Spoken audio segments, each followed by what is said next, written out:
Just a 5. All right, so again, we agree. Thumbs up if you agree. All proper nouns are capitalized.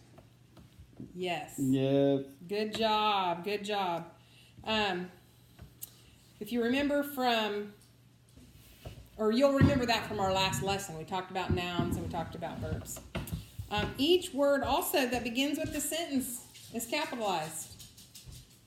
You might remember that from the video where it stated to think of mince when you're trying to remember your capitalization.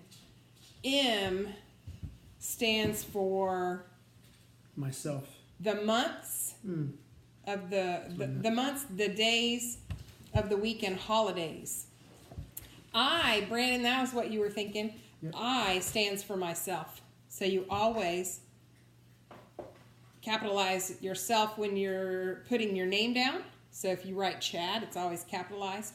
Or if you're discussing something about yourself and you say, I like football, then you would capitalize the I. Right. The N stands for names of people and places. Again, those proper nouns. The T stands for titles of books, shows, or movies. Would also incorporate magazine titles or articles. Mm-hmm. And lastly, the S stands for the start of a sentence. Every sentence is going to start with a capital letter. Is that something you agree with? Yes. Thumbs up? Yes. Excellent. You always capitalize after a period, an exclamation point, a question mark. That's right. What else? One more. Isn't there one more? A comma? No. No, good. Semicolon. Punctuation No. is also important because it provides one of the most important aspects of written English. Like you were saying earlier with our COP strategy, the feature in writing gives meaning to the written word, right? Mm-hmm. Much like pauses and changes in the tone of your voice when speaking. An error in punctuation could do what? Change your sentence. Yeah, it could convey a different meaning than the one you intend. So, now we're going to practice writing our own letter. We've gone through the letter and corrected all of its punctuation. We're going to write our own letter. I've given you both a checklist that gives you a little bit of help. So take a look at that really quickly. Mm-hmm. Okay. Follow along as we discuss those important parts of that checklist. Okay? So when writing your letter, you want to include a beginning, which includes the date and the greeting. And if it's a business letter, you're going to have your address at the top there.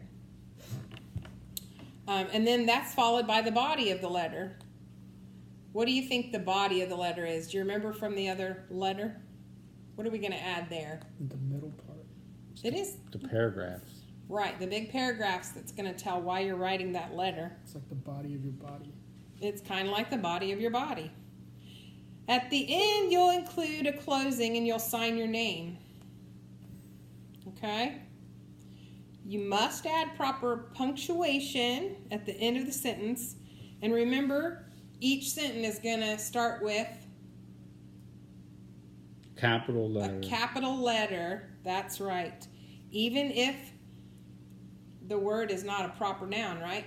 Correct. Always capital. And from last week's lesson, you know a sentence always has a noun and a verb. So it's going to have something doing something. We want to stay away from fragments, right? Mm-hmm. Yes. All right. So what I want you to do now is take that piece of paper and go ahead and turn and talk with your table mates to help each other make sure you get all of those bullet points on there.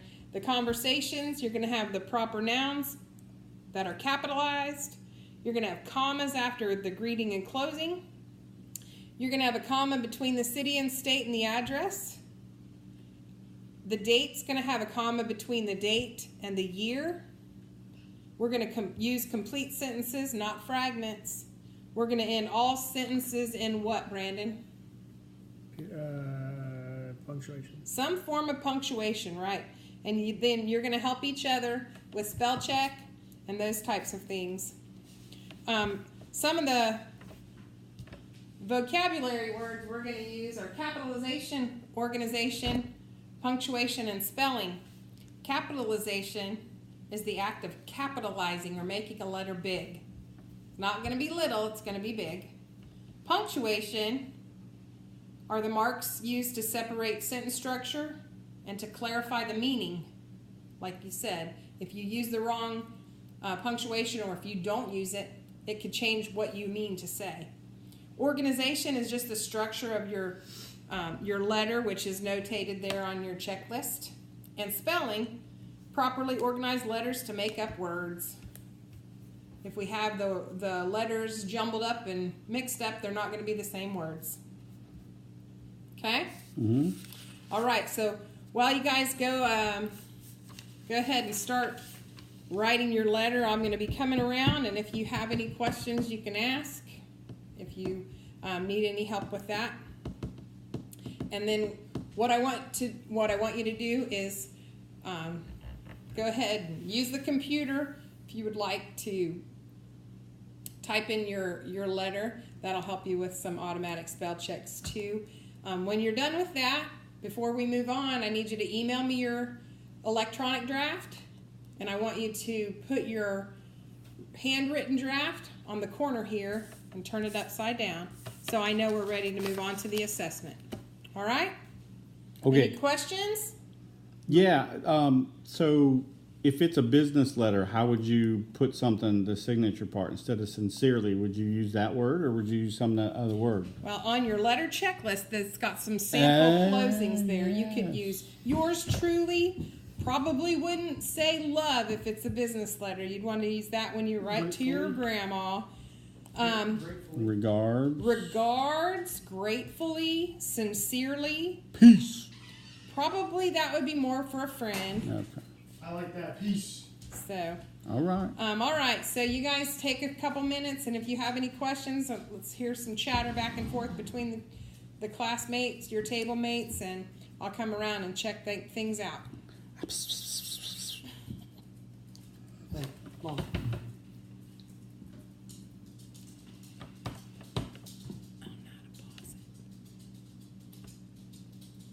Or stop it.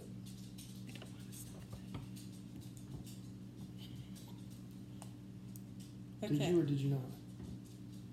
What's your question? It's not a question.